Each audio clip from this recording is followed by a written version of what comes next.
Okay, I'm going to start off with the front drive axle on the um, Yamaha Big Bear.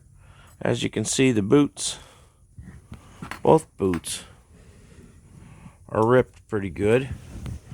I checked the joints out. The joints are still good. So I'm just going to replace the boots. From what I understand, there's a snap ring that holds this bearing on here.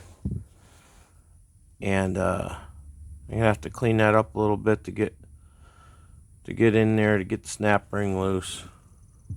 But once this bearing comes loose, I'll be able to pull it right off. And then both of these boots are going to slide off this end of the axle. I can't show you what I'm going to do, but I'll show you the finished product. Okay, so here we go. I got that bearing out, or universal, out of there.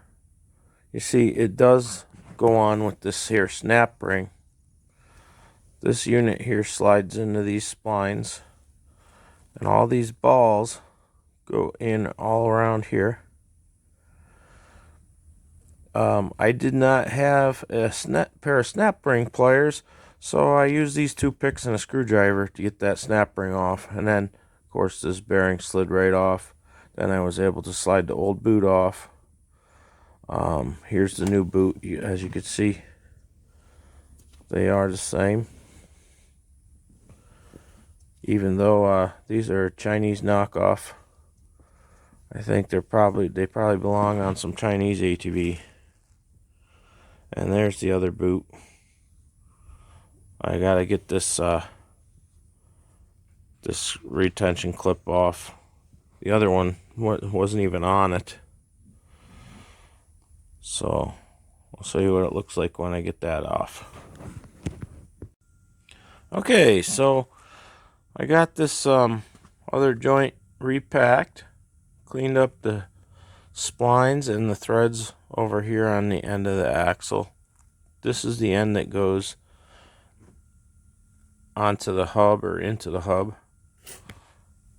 Here's our universal joint, all cleaned up and re-greased, ready to go on this end of the shaft. Now, the first thing I got to do is put this boot on this end of the shaft. So I'm going to orient it like this and slide it on there and clamp it down before I tackle this other end. Here is the one clamp that was right here that held this boot on. The way that these clamps work is basically this thing flips this way, goes in between those two, and you could actually reuse this, but I'm going to use the new ones that came with the kit. And I can hammer these down over the end of this. As you can see, I used a special solvent that I found in this here bottle, I think from when I was cleaning carburetors. It is actually gasoline. I used gasoline to clean up the bearing or the universal joint. And here's the tub of grease that I found that I probably used for some car wheel bearings or something. So next up, I'll have that boot back on there. I'll slide the boot on this end, put the bearing in it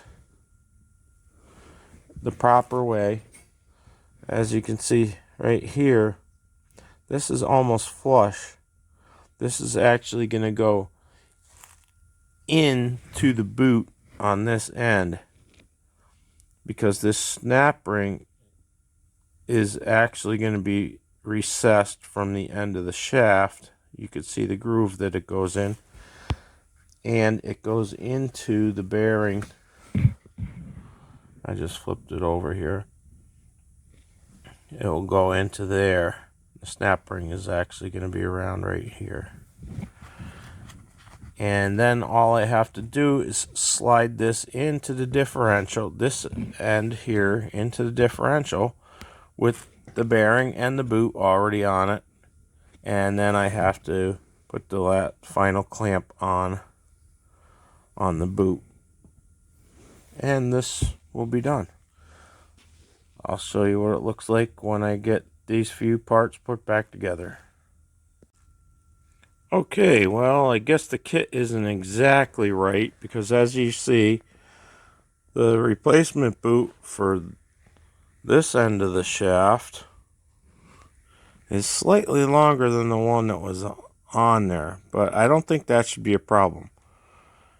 And here's actually the box that it came in. It shows that it was supposed to come with its own grease, but it did not. Right there's the part number if you're interested. And in here are the clamps, which are slightly different. This type of clamp, it has little hooks on the back here to go into the holes that's on this clamp. So what I'll do is I'll get that on there as tight as I possibly can, and then I'll put some side cutters onto this nub that sticks out here and squeeze it tight. So it's sort of going to work like the clamps that I've used in plumbing on PEX tubing. Okay, I got the boots on, things all greased up.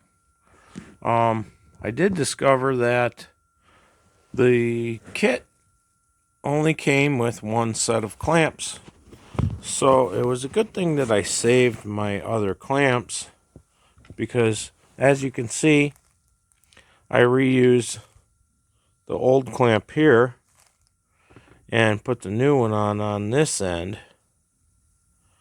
Here is what the clamp that came in the kit looks like.